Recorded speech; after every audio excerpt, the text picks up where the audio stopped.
So have you as a property manager ever run into a problem where you have some money, some trust money from your owner clients, and maybe you have $100 there, and suddenly an invoice comes in that you have to pay, and the invoice is for $200, and you make the mistake of paying that invoice, and you look up and say, uh-oh, my owner balance went negative. Well, we all know, hopefully we all know, as it relates to the law, in whatever state you're in, I promise you, that is a violation of trust account rules and regulations. So how do we deal with that?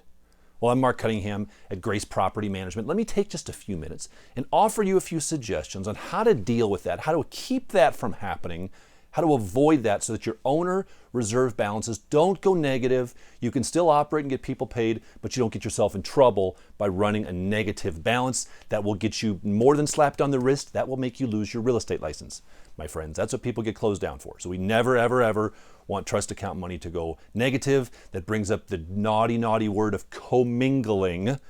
Never say that word, commingling. The IRS's ears, wherever they were just now when I said that, they perked up because they have censors out there listening for the word commingling. It's so terrible. So here we go, strike that. Okay, number one, review your owner escrow reserve. How much is the owner escrow reserve that you have? Now, if you're really confused right now and you say, what's an escrow reserve? When you sign up as an owner client with us at Grace Property Management, we're going to say to you, hey, congratulations, we're so excited to be working with you. Now, we do need to collect from you, Mr. Owner, a $300 owner escrow reserve. It's your money, goes into your account, but we use that to pay expenses that may come up every month between the time we collect the rent from the tenant and we pay it out to you as the owner. There's a dead period in there. And if a vendor bill comes in, we need money to pay that. So you have a $300 escrow reserve. Fair enough. Now, years ago, when we first started in this business, I think we started off at maybe $100. And then at some point in time, we took it to $200. Then at some point in time, we took it to $300. Now, quite frankly, I think $300 is too low. I do. Because you can burn through $300 real fast. There aren't a lot of invoices you can pay with $300. So that's a dangerously low level. Now, you need to decide for your market, for your portfolio, how much of a reserve you should be holding, but I would encourage you, do not go lower than 3. That seems to be the lowest threshold. The more you can get, the better. If you can get 500, great. You can get 1,000, even better. But you need to balance that out. But review that and make sure it's appropriate. If it's been years and years and years since you changed that, maybe it's time to up it. Number 2, never, you read the words in red. Here we go. Ready? You read it. Go. Right now. Never. Did I hear you? Okay. Never approve turnover work until money is received, ever. Never approve turnover work until money is received, ever. This is the most common place where property management companies find themselves going negative in an owner balance. Because a property turns over and you call your owner and you say, hey, I've got to do paint and I've got to do carpet. He says, great, go ahead and get it done. I'll drop a check in the mail. And you say, okay, great. And you call your vendor and says, yep, go, do it. And the vendor does the stuff and then they get the carpet done and then they give you the invoice and you go to pay the invoice and you look in your books, you say, oh, wait a minute. We don't have any money. I can't pay this vendor invoice. You call your owner and he's like, oh, I'm sorry. I forgot. I promise I'll mail it today though. And he does. He mails it that day. So you still get it, usually. But you know what? That shouldn't have happened. That shouldn't have happened. Why? Because you approved work to be done before you had the money in your hands. So if you could have gone back in time, what you want to say in the past is, hey, Mr. Owner, we need carpet, we need paint, I need $5,000 from you. And he says, okay, great, the check's in the mail. You say, okay, well, first of all, don't mail checks. Do the ACH auto deposit. Right? Your software does that for you. Number 2, I can't approve this work until that money is in the account. So I'll be watching for it, but please get it done right away. We don't want to lose any downtime on this vacancy. Now you've lit a fire under that owner client to get you the money quickly because you never want to be caught with an invoice and no money from which to pay that invoice. Ever. Hey, before I go on to number 3, I want to thank the sponsor for this video, Reconcile Daily. Are you familiar with these guys? We're talking about trust accounting. We all hate trust accounting. It's just a yucky, boring part of our business, but it is necessary. And if you get it wrong, you get yourselves in trouble. Reconcile Daily are PMs that are also CPAs that they do the reconciliations for you. They can run your trust books. They can run your business books.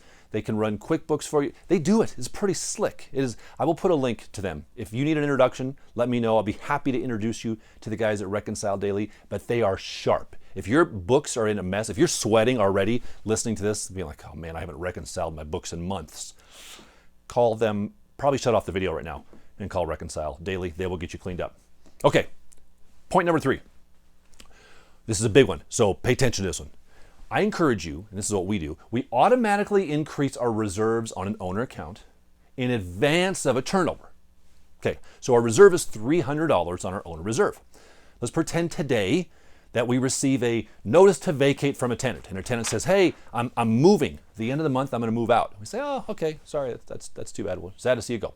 We inform our owner, hey, Mr. Owner, the tenant gave notice they're moving when their lease is up next month.